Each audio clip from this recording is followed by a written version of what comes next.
Hello everyone, my name is Vikas Singh and we will be discussing Polity today, the paper for the Bihar mains which has come on 23rd/7/2021. So today I will be discussing the paper with regard to all the Polity questions which have appeared. And I am connected with Mobishaala. If you wish to listen to my lectures, if you wish to hear more from me on Polity, IR, Hindu articles or social issues, you can download my app, and my institute code is VSIA 2021. I repeat, VSIA 2021 on Mobishaala app. Thank you so much. With this we start what has appeared in today's paper. If we see Polity's paper today, there are 4 questions primarily which are related to polity, and out of those 4 questions, 2 are direct questions. With direct meaning is that they are directly related to the provisions of the constitution, wherein factual knowledge will suffice the writing of the answer, and 2 questions are conceptual based, understanding the essence of the constitution, in which lines, on what lines our forefathers have enshrined our constitution, have written our constitution. If we understand the essence of that, we will be able to handle those questions. So out of those 4 questions, let's quickly come to the first question.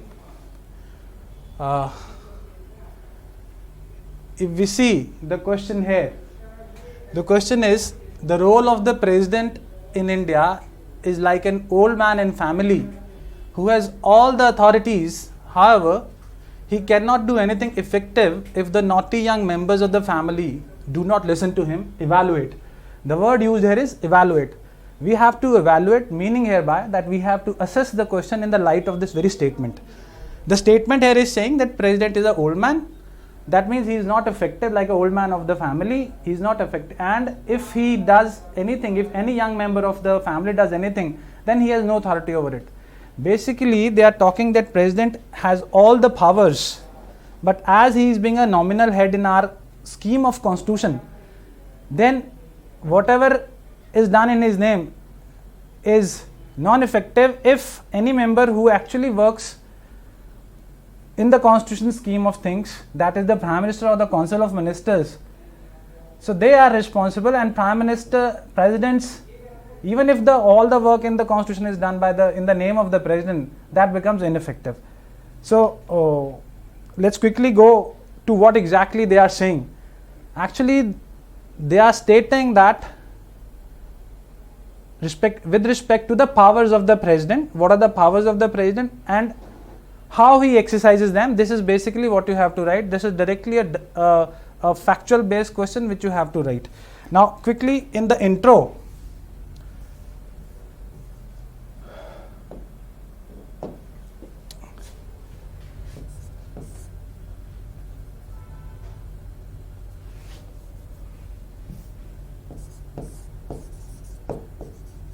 introduction of the question, we simply have to state that we have adopted a parliamentary form of government.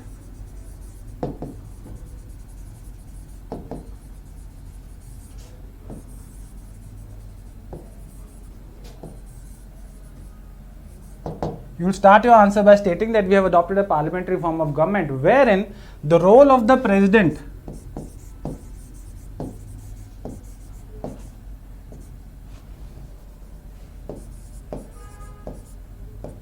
is nominal in nature.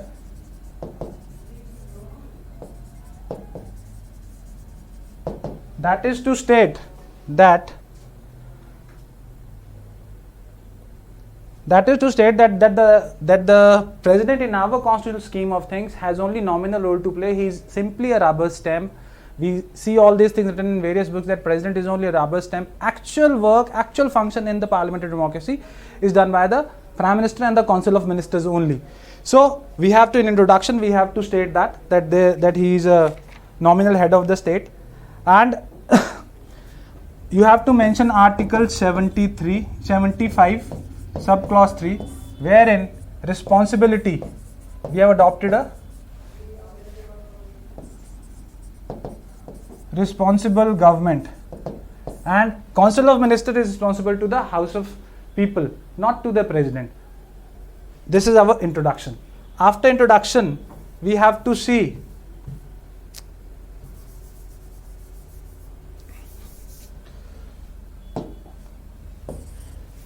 is happening and it's not getting clean.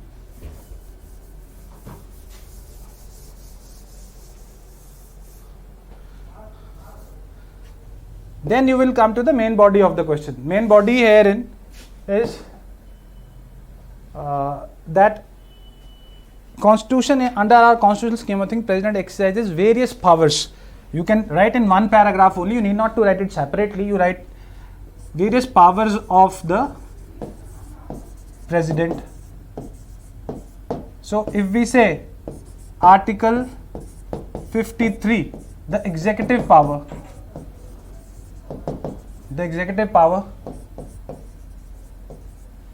then administrative power,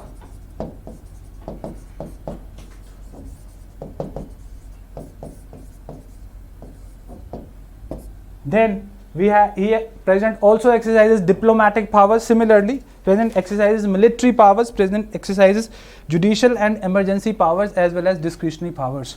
So please understand that all these powers in our constitutional scheme of things are in the name of the President. But actually who is exercising them? It is the Prime Minister and the Council of Ministers who are actually exercising. Now Article 53 says that all the executive power in our constitutional scheme of things will be exercised by the President. But which will be exercised by him, the officers subordinate to him. The reference to the officers subordinate to him is Prime Minister and Council of Ministers.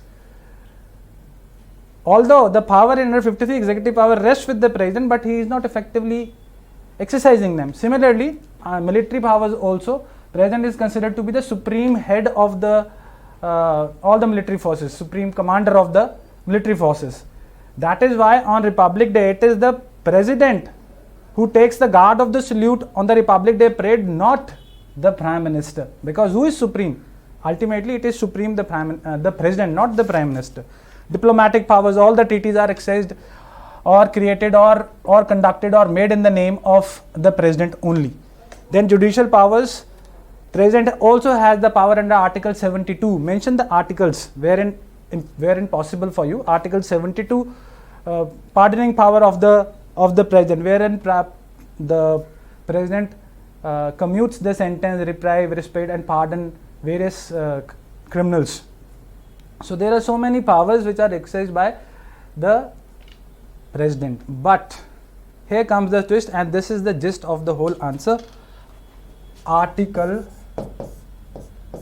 74, very important to be mentioned in the answer. That Article 74 suggests that there shall be a Prime Minister at the head and Council of Ministers to aid and advise the President, and President, while exercising his functions, will act on those advices.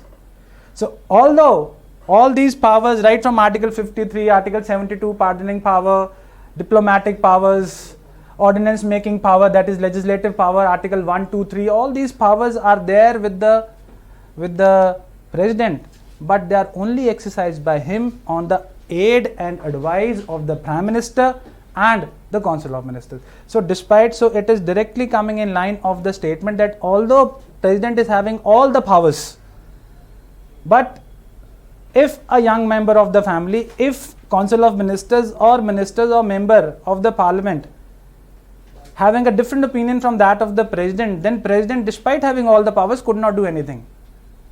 This is what is exactly the statement you have to write in this light. Now, but this is not the only thing as far as the powers of the President are concerned, and as far as the effective exercise of the powers is concerned. There are certain powers which are resting with the President also, wherein he can have a different opinion from that of the Prime Minister and Council of Ministers, and let's see what are those provisions, what actually he can do in that regard. Now Article 74 itself states that the President can send any advice given by the Council of Ministers for reconsideration, that he can send it once for reconsideration. And in the constitutional scheme of things, reconsideration sent by the President is considered to be a very big thing, wherein the Council of Ministers most of the times adhere to what president says, because president is a very high position.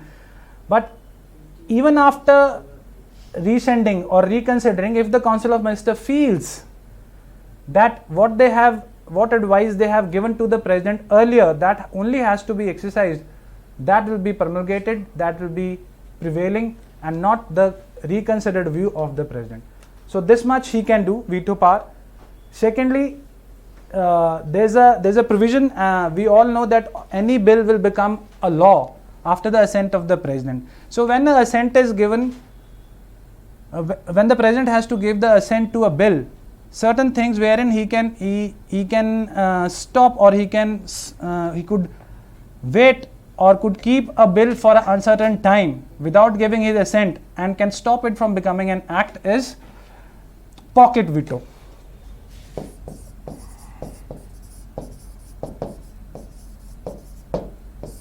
So in the end you can mention that there are certain other provisions like reconsideration.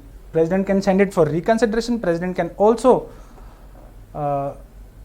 exercise pocket veto with regard to the bills, wherein he can sit on a bill indefinitely without giving assent, and a bill will not be converted into an act. So primarily the question relates to the Article 74 and what are the provisions. So aid and advise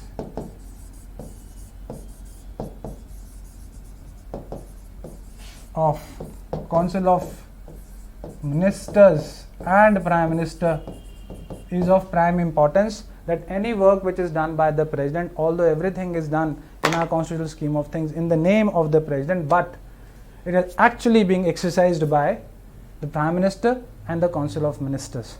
So you have to end your answer writing all these things, all 3, 4, 5 points, the powers of the president and exercise of those powers by the Council of Ministers and the Prime Minister, and then you can end your answer by writing one line that by this way president in our constitutional scheme of things is only a nominal head and real head is actually the Prime Minister and the Council of Ministers. Correct? This is the first question. Now let's come to the second questions. Yes, another question which is direct in nature in today's paper is this one, which is on your screen, that Indian federal structure is constitutionally oriented towards the central government. Explain. In this question we have to write how, despite being a federal constitution, despite being a constitution where there is division of powers between center and state, how the Indian constitution is tilted toward the center or having strong central tendencies. This is a very direct question, very common question, most of the times it appears. The very first topic, that is federal state. So how to write? Let's see that.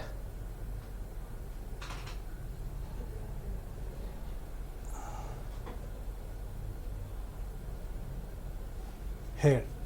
So it is in the introduction right over here, you have to write what is a federal constitution. The meaning of a federal constitution is that there is a dual polity. If we describe it in one word only, that dual polity, thereby meaning that in a federal constitution there are two sets of government. One is at the union, another is at the central level. The way we have in India, that is the central government and the state governments. So dual polity, that you have to write here. The meaning. This is an introduction, one line. Although we don't have to explain it much because already the examiner has asked what is federal Indian constitution with strong central tendencies. He already know what is federal constitution, so you need not to go much into federal structure, what is federal constitution. But in the second line you may write that what are the major features of a constitution which is a federal constitution. So there are 5 major features. One is obviously the distribution of power. Then distribution of power means that there is a distribution of powers between the center and the state, wherein in our constitution it is described in the 3 lists, that is the central list, state list and the union list. So in center exclusively the center can legislate, in state exclusively states can legislate, and in concurrent, which is the 3rd list, both the center and the state can legislate. So in that way our constitution have distribution of powers. One important feature of, or what to say, the major feature of a federal constitution. Second is supremacy of the constitution. that is supremacy of the constitution. That is all the powers which the state or the center they derive it from the constitution. So no state arbitrarily can say that I can do that. Neither the state or the central government can say that I can arbitrarily or without any law I can do that. Their powers have been very, very beautifully and very precisely and very meticulously has been described in the constitution. So they derive their power from the constitution. So this happens in our constitution as well, that we have center and state government first. Secondly, the powers of the state and center are described in the constitution. Then there is a written constitution. We all know we have a written constitution, one of the lengthiest constitution in the world we have. The reason for having a written constitution here is that there should not be overlapping and there should be clear understanding which are the fields of center to legislate, which are the fields of the state to legislate, and there should not be no encroachment. There should be no coming into the grounds or coming into the waters of one and other. So a clear demarcation of powers between the state. For that you need a written constitution so that there should be no confusion. We also have a written constitution. Then rigid constitution. By rigid, the meaning here is not that the constitution is very strong, you cannot tear it. इसको फाड़ नहीं सकते, ऐसा नहीं है. इसका मतलब rigid से यहाँ पे the meaning here is that the process of amendment is rigid. We must have seen that in federal constitutions the process of amendment is very cumbersome. Like American Constitution, Australian, Canadian, all these constitutions, the process of amendment is tough. But in our constitution is blend of both rigid and flexible. Certain provisions we can amend easily, certain provisions which are the essence of the constitution, on which which are very pivotal to the constitution, on which the very premise of the constitution is based, that cannot be changed. For that you have to adopt a rigid process so that the constitution itself not be abrogated by amendment. The very basic constitution must not be abrogated. So ours is also a rigid constitution having certain flexible features. And then of course there is an independent judiciary. You should have an independent judiciary here. Rigid constitution and independent judiciary, the fifth important feature. This you have to write in few lines. You do not to mention it very highly. I am only explaining it for the sake of your understanding in this video. Simply you have to describe, yes, that in constitution there is independent judiciary. Independent judiciary thereby meaning that there is authority of courts. In case there is a conflict of as to who will exercise which power, or there is a dispute between the center and the state legislature, then it is the courts who will come and they will adjudicate, and the adjudication of the courts will be the final authority as far as the dispute between center and state. So, and the authority of the court here is that both the center and the state cannot have any kind of influence on the judiciary. Judiciary will work as an independent body, aloof from the political and other pressures of both the legislatures. So these are the few features, these are the important features or exclusive features which are there in a federal constitution. You have written the introduction, that meaning of federalism in one line, then these 5 features in 1 or 2 lines, this much. After that you will come to the point, however, that despite, this is the crux, this is exactly what has been asked, that how the constitution have a central tendency, that despite having all these features, despite our constitution is considered federal, how despite that it is a constitution wherein the center become more stronger than the state. You have to tell them. So there are certain provisions in our constitution wherein the central tendencies of the constitution or the constitution is more inclined towards the center. For instance, if we see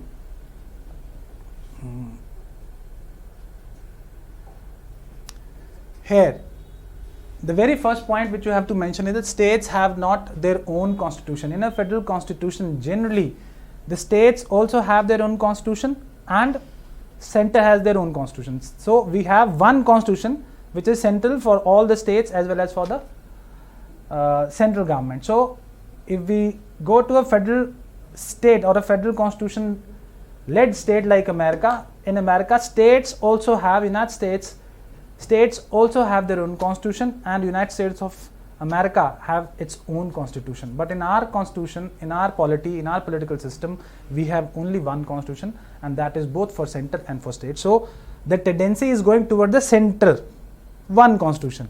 Then next point you can write how our constitution is more inclined towards center is that there is no dual citizenship. In a federal constitution, generally there are two citizenship. One is from the state and one is from the center. So same example is United States. So you can be a citizen of the state of Texas. At the same time, you will be the citizen of America as well. But in our constitution, ours is also a federal constitution, but here is only one citizenship, and that citizenship is citizenship of India. And there is a reason for it. We'll discuss in the end of this video. Then third, we have territorial integrity, meaning hereby territorial integrity that in a federal constitution, generally the territory of the state cannot be changed without the consent of the state. But in our constitution, the central government has all the authority to limit, to increase, to alter the boundaries of any state. So despite having a constitution where both the powers are distributed between center and state, both are exclusive, both work independently, but in tandem within the line of the constitution. But when it comes to the territories, when it comes to the altering or changing, increasing or decreasing the territories of any state, the geographical territory of a state, then it is the center which prevails. So despite being a federal constitution, your constitution is going towards the central constitution. Then next point we have emergency. Now we all know there are emergency provisions, Article 352, 356, 360. That is national emergency, President's rule, 356 President's rule, and 360 financial emergency. During such emergency periods, the constitution tilts towards the center. When there are certain emergent situations in any state, then the legislative powers are exercised by the center. The legislative powers of the state are exercised by the center, wherein in a federal constitution both have a different area, and in their own area only they can legislate. For instance, if the state list, only state can legislate, central list, center can legislate. But when there is an emergency going on, then central government can legislate in the matters of the state, especially under Article 352. If it is there, automatically the whole powers with regard to legislature of any state comes within the purview of the central government. Or when President's rule is applied to a certain part or a territory in any state, then the legislative powers are exercised by the parliament. Similar is in our financial emergency. So despite a federal constitution, going towards the center. Next point is Article 248, that is residuary powers. Now I have mentioned the names, the numbers of the articles. Don't get confused that we have to remember all these articles. This is just to make the things very precise and not to make the video so long. So Article 248 here states residuary powers. Any power which is left after the three lists, it will be exercised by the center only. So it will not be exercised by any state, it will be exercised by the center. Anything which is not mentioned in the list, that is residuary power, and that residuary powers, the purview or the power to legislate lies with the central. So central constitution, distribution of power again. But when residuary power will come, who will exercise power? It is the center. So central tendency. Article 254. Article 254 is in concurrent list. Concurrent list, you might be knowing that both the center and the states can legislate. But if there is a conflict, under Article 352 it is stated, if there is a conflict, who will legislate in a concurrent list? Because both the center and state, if there is a conflict between them, then it is the center which will prevail. Both the center and the state can legislate on those matters, but if there arises any conflict with regard to which law will prevail, then the law drafted or made by the center will prevail. Again, power has been divided, but when it comes to conflict, center prevails. So central tendency. Then Article 250, emergency also, when Council of State declare that it is an emergent situation and in the interest of the nation, center can legislate in any of the matters described in the state list. Then Article 252, here 252, a state or a set of states can request the center to legislate on a matter which is given in state list. Then center can do. Then again a central tendency. Then 253, international agreements. States will prevail even if it is encroaching upon any of the law which is mentioned, any of the area which is mentioned for the state, and if it is for implementing of an international treaty, international convention, international law which has to be implemented in the nation, for instance United Nations goals or any Montreal Treaty on Environment and all such things. For the implementation of those treaties, if center encroaches upon the subject which is exclusive for the state, then center will prevail. So again, although the subject was for the center, but it is for the state, but only the center is making a law, or center will prevail. So central tendency of the constitution. 356 we have already discussed. 155, the governor. The appointment of the governor. Governor is working where? In the state. Governor is giving a report to the president, but the governor is considered to be a nominal head the way president is the nominal head of the center, of the union, similarly of the state governor. But governor is appointed by whom? By the central government. So central tendency, central inclination with a strong center, federal constitution with a strong center. Then 312, very important for you, all India services. So you all are preparing for Indian civil services or state civil services, especially. Now 312 is talking of all India services, IS, IPS, Indian Forest Services, not IFS, that is foreign services, it is IFOS. So all these central services, all the officers are appointed by the center, but where they are working? They are working in the state, and they are taking care of the administration of the state. But who is appointing? Appointing them and controlling them. The cadre also lies with the center. The service cadre for all IS and IPS officers and IFS officers is lying with the center. So center having a very strong tendency, central tendency. Then appointment of the judges of the High Court, again by the center. But where are they working? They are working in the High Court of a state, but they are appointed by the central government. Although there is a collegium for that, but that collegium requires the assent of the central ministry. So indirectly central government is somewhere playing a role in the appointment of the judges of the High Court. Collegium only refers the name to the central government, the collegium of judges of the Supreme Court for the appointment or the elevation of the judges, but then it is referred to the central government. Central government gives its opinion, and only after that the judges are appointed. So now we have seen n number of provisions. All these provisions are making center more strong. So this is what you have to write. So next paragraph, you come down after writing, you have to write all these points in one line only. One liner are there, 1 or 2 lines you have to explain. After that, change the paragraph. Next paragraph you may write that India is also considered a quasi-federal constitution. Professor K.C. Ware has coined this term called quasi-federal constitution. But some experts also believe that he has, while describing quasi-federal constitution, he has never mentioned as to what degree does a central constitution has to deviate to make a constitution as a central or a quasi-constitution. So the degree of deviation has not been mentioned. So referring to the term that Indian constitution is a quasi-constitution, I would say you may refer for the point of view of making a fact in the examination, but in the next line you may write Indian constitution is absolutely a federal constitution because it has all the major features of a federal constitution, all the 5 features which we discussed.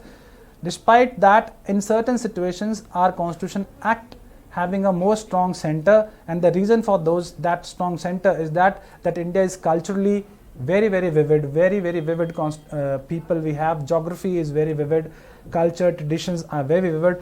To keep everyone intact in the realm of one nationality, we have kept one constitution also, we have also kept a single citizenship also, so that the feeling amongst the people of regionalism or a different community or think communalism must not grow, and they must feel that they are citizens of one nation only. And the reason for keeping it's a very well thought for a country like India. Those constitutions which are federal, like America, there this vividness is not much. There are people having same religion, same community, same festival, same all sort of things. So you may mention in the end that India, Professor K.C. Ware has mentioned it a quasi-constitution, but he has not mentioned. So but we can say that ours is a very federal constitution, but having with strong central tendencies. Thank you.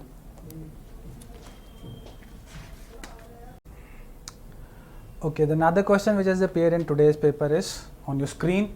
We can see that question, that the uneven development of Indian states has created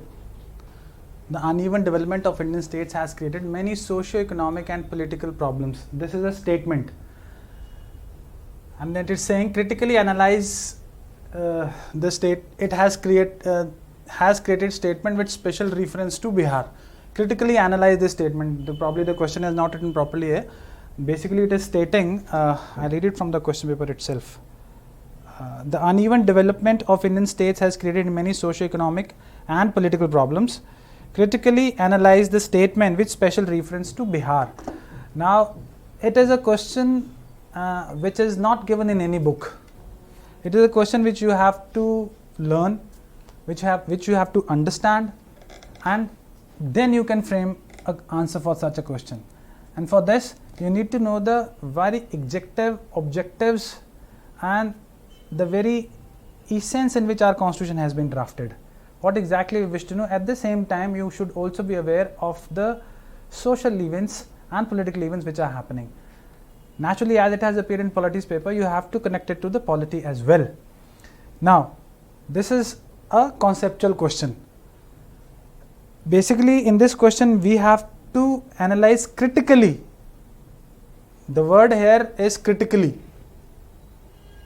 Critically analyze the statement that whether if a state is developed, then their socio-economic and political problems will be less, or if a state which is underdeveloped or a less developed state, their socio-economic and political problems will be more. Now to start this, we have to look at various points.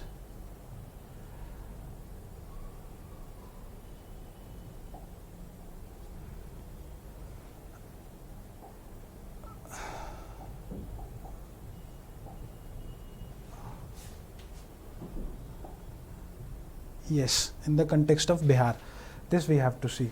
Now in your introduction you have to write economic development solely doesn't make any state free from any social or economic problems, merely development. Or vice versa, it does not also mean that if a state is underdeveloped, then there will be more social, economic and political problems prevailing in that state.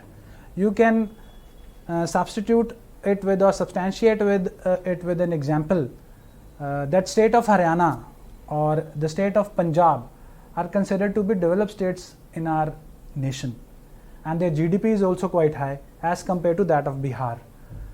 Now does that mean that they are developed states, so there are no socio-economic problems? We all know that the gender ratio or the sex ratio in the state of Haryana and Punjab are considered to be the lowest in the nation. Even developed states like Gujarat, gender ratio is very low. Or for that matter, all HDR levels are not very high even in developed states as well, bearing few like Kerala where HDR standards are very high, if we consider in relatively with context to the other states. So economic development does not guarantee, or development does not guarantee that there will be no socio-economic problems, or has dowry for that matter is lesser problem in states with having higher GDP or higher rate of development. Dowry is again a same problem as it is in Bihar, as it is in Punjab or in Haryana. It is, the level is same, it has not been eradicated. So social evils cannot be eradicated by economic development, firstly. Secondly, in the next paragraph you may also write that the condition of politics which is currently going in the nation, that is political defections or criminal nexus with the political parties, criminal and political parties nexus, or criminalization of politics is not there where there is development. Criminalization of politics, defections, changing of the parties, corruption in the political system or in the administrative system are also prevailing in the states which are developed. You have to summarize this in your introduction. Now coming to the Another point. Now, in context of Bihar, how come this statement is critically analyzed? We have to look further, expand these points in our answer. In the context of Bihar, in the next paragraph, you may write that the reasons for socio-economic and political problems in context of Bihar is not underdevelopment, is not less development, but they are these. First, obviously, patriarchal society or emancipation of women. We all know that our society in Bihar is little more patriarchal as compared to other states, wherein the role of the male in the society is considered more, or it is, you can say, a man's world, relatively a man's world as compared to other states in Bihar. So it leads to the social problems. It leads to even economic problems because of the patriarchal structure. Women are not allowed to go outside to work. Naturally, they are not contributing to the economic household. So the economic development overall of the state is also low. So emancipation of women is connected to it. Where there will be a patriarchal society, naturally the powers exercised, both social, economic powers in the hands of the females will be less, which leads to obviously lesser social development and certain economic problems also. Next point which you have to expand is poor quality of education, poor quality educational facilities. We all know that the level of educational facilities in states like Bihar is relatively lesser as compared to such developed states like that of Haryana, Kerala, Punjab or other developed states.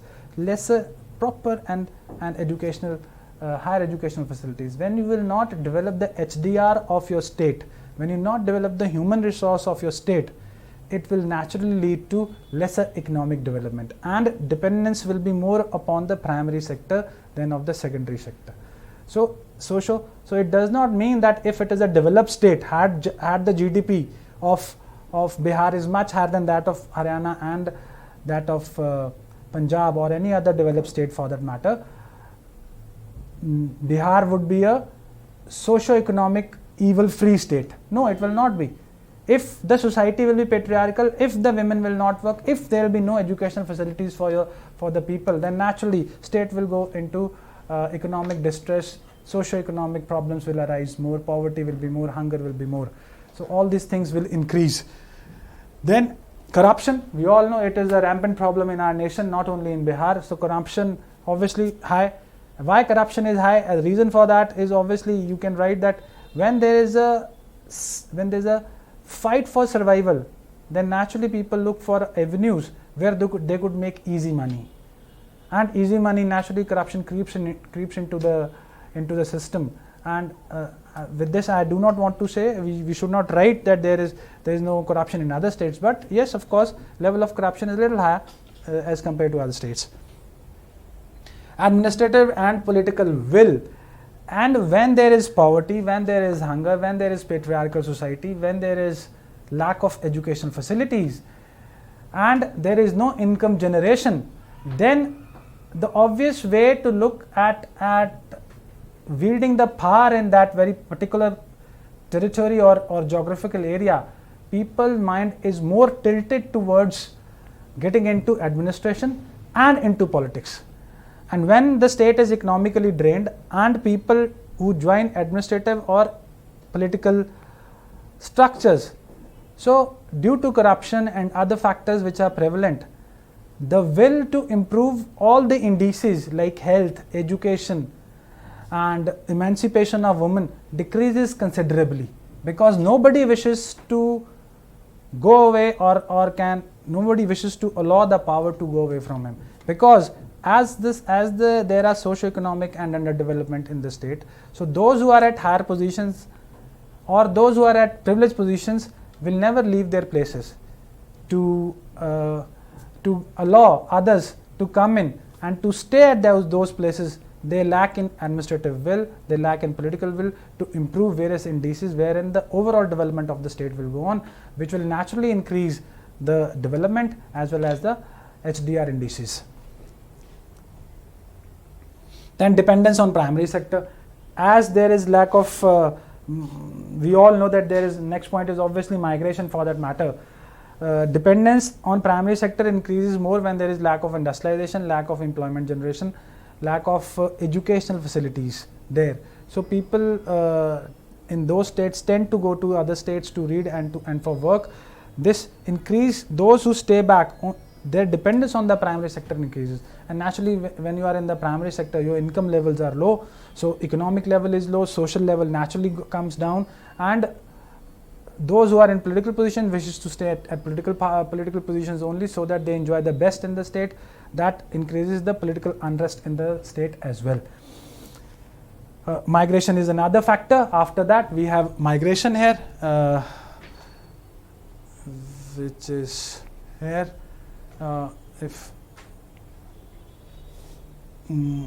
Okay, we have migration. Then inadequate health facilities, also you can expand this point, that in the state which having lack of health facilities, naturally the level of social level of the people will also decreases, their capacity to produce will also decrease.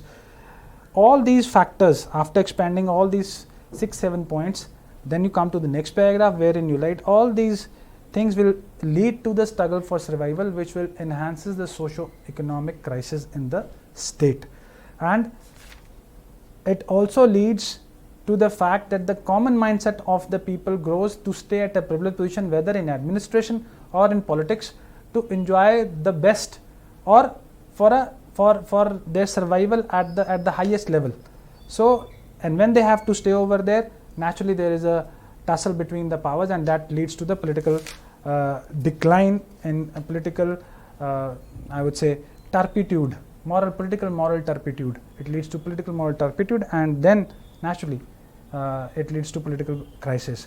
So the statement, if we see, you can also write in the next line that China's GDP is very high, one of the highest GDPs in the world, but at the same time China is also struggling with socio-economic problems, and of course political. There's only one party, so we cannot write much of political. Socio-economic problems are still prevalent. At the same time, you give the example of Bhutan, that in Bhutan the level of income is quite low as compared to India or as compared to China or to any developed economy, but the level of social indices is very, very high. Their happiness index is one of the best in the world. So merely stating that if you are developed only, then your social, economic and political problems will be less is absolutely incorrect. In Bihar, these conditions are more prevalent because of all these factors. So in the end, you write suggestions also. We have to work on health, we have to work on education, we have to work on employment. All these suggestions which are here, education, health and employment, we have to work. If the state will work on these factors, naturally the emancipation of women will be there, poverty will be eradicated, employment will be generated, and it will lead to lesser social, economic and political problems. Thank you. Okay. Next is one more question, which is the last question with regard to the polity. It is also conceptual in nature. The question is on your screen. It is, the Parliament of India is an effective forum of national integration, discuss. Now it is a very open-handed question.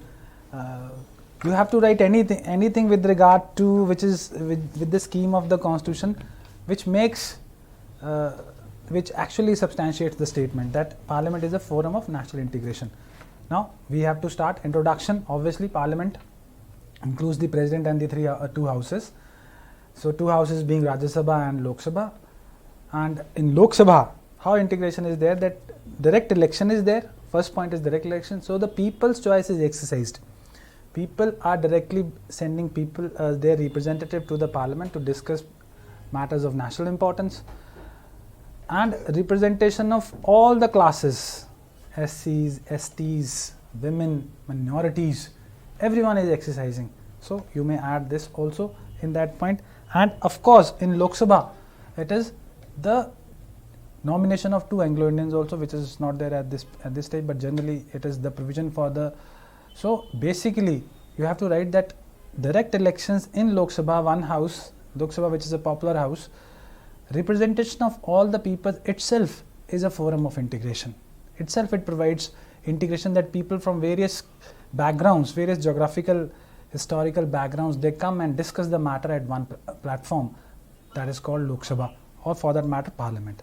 Then we have another house, second house is Rajya Sabha, it's the Council of States, wherein people having special talents or senior politicians get a direct entry without going into the ordeal of the election. So those people who, from whose experience we can be benefited, they also come into the forum. They need not to, so someone could be an engineer, someone could be a doctor, could be a lawyer, could be a teacher of a high prominence, and if his intelligence, if his work is substantial, which is substantial for the development of the nation, he may also be nominated, he may also he may also contest indirect election coming to the parliament, so that his expert opinion can be used for the formulation of the policies for the benefit of the nation. At the same time, 12 members are also nominated from literature, art, science and sports. So eminent personalities also get the chance to come and to discuss things at the forum. So itself is a example of integration of people coming from various fields. If we see Dilip Tirki, he's a sports person. Even Sachin Tendulkar, he was, although his tenure at the Lok Sabha was not that good, but Dilip Tirki is a member of a tribal society, a member of a prominent member, and when he was in the parliament, he raised the tribal issues. So everyone is coming to one forum from different backgrounds. So coming to parliament itself, staying in that very central hall and at the various houses itself is a example of national integration, wherein people come from various backgrounds and discuss things. So next is, it gives the opportunity also, parliament also gives the opportunity to people who come from various backgrounds to understand the problems and the situations of representatives who are not from their area. For instance, I come from Delhi, so I might not be understanding the problems which are prevalent in Kerala. So someone who is coming to Kerala will be discussing his point at the dais, and I may, after agreeing to him or disagreeing to him, may support him or may disagree with him. So when I support him, I stay in Delhi, I do not know the physical conditions. For instance, there was flood in Kerala. So I staying here in Delhi could not understand the problem, what is happening there, and if he could explain it better, I may agree to him. Bringing national integration, bringing a person from Delhi is integrating with a person from Kerala and understanding his problem. So basic point is that it gives a forum to understand the views and the problems prevailing in various other parts of the nation. Second, approval to the bills is given by both the houses. So when people from various backgrounds, various educational, social, financial backgrounds are sitting, if a bill is introduced, bill has to be given assent, it has to be approved by the members of the parliament. So members, considering whether it is good for a state, it is bad for a state, gives their opinion. So it is also an example of integration. Now a bill may come for a certain state, maybe it is not my state, it is not Delhi represented over there by me, but if it is for Bihar, I may give approval. Yes, there is a need for more trains, there is a need for more bridges, there is a need for more highways in the state of Bihar, and this highway should be developed, so I may give a thumbs up. Integration. Whereas it is not, I come from Delhi, it is not built in Delhi, or for that matter I come from Punjab, it is not being built in Punjab, but it is being built in Bihar, so integration. So passing of the bills, approval of the bills by both the houses and the members itself is an example of national integration. Then provisions of joint sittings in case of a deadlock over a bill. So if there is a deadlock with regard to any matter between, so there is a provision of joint sitting where both the houses can sit and discuss and come out with a middle path, so that the bill could be passed. So when people, again representatives from various parts, various backgrounds come together, national integration. Then members can also support, private member bills can also be introduced on various issues, wherein the beneficiaries is not that private member, but all the members or all the citizens of the nation.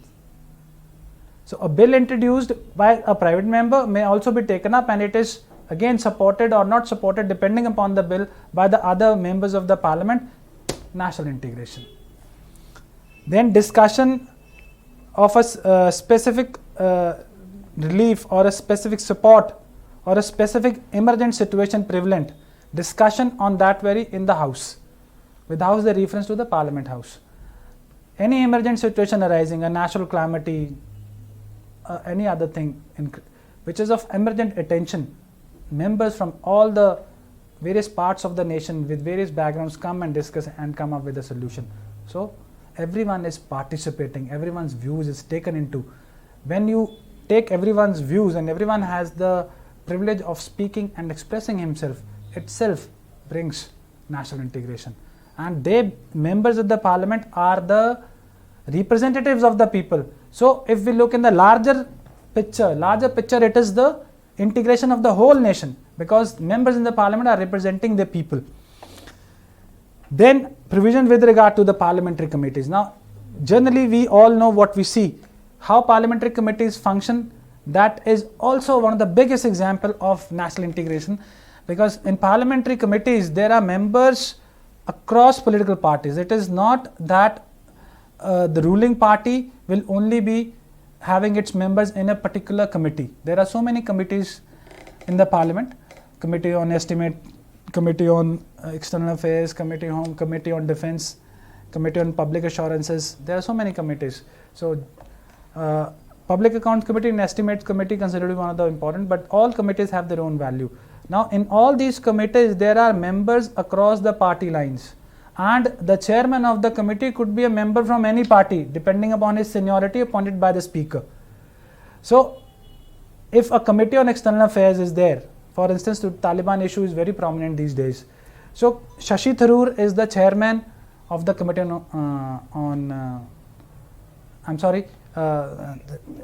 I'm forgetting the chairman's name. So the Committee on External Affairs may discuss problems or the situation with regard to Taliban. Now here any person with regard to any person of any party could be a member or could be a chairman of that very committee.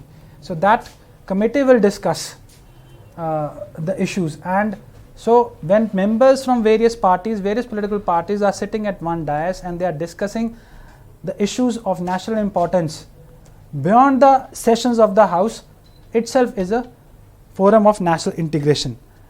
Another important point is approval of the budget.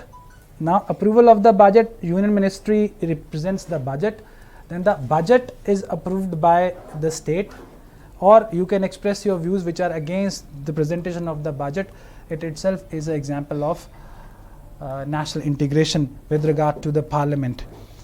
And demand for grants, very important topic. Demand for grants is the grant is approved by the parliament.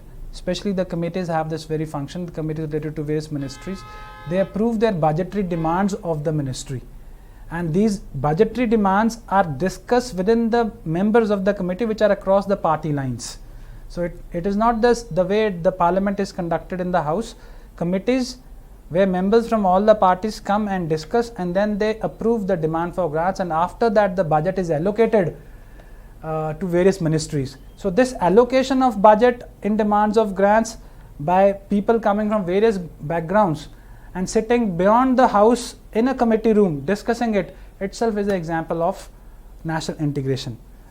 Another point which you can mention is amendment of the constitution. Amendment of the constitution, consent and say of the people, represent people's representative is required. Of course we all know there are various ways of amendment, simple and the rigid way of amendment. In that the will of the people is exercised through the representatives, which is also example of national integration at the forum called parliament. And for any effective issue in a democracy, for any effective solution, there has to be a debate, there has to be discussion, and there has to be a decision.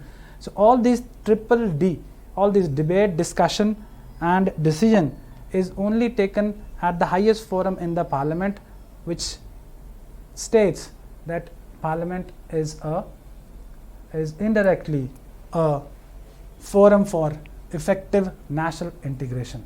So this question was little conceptual in nature. You have to write various points across the length and breadth of the constitution after understanding the essence of the constitution. That is more important. Thank you so much. With this I end my video today with regard to the discussions, the questions which have appeared.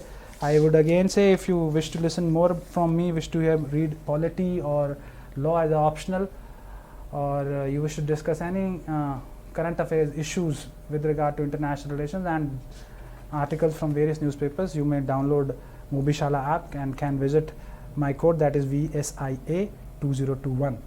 Thank you so much.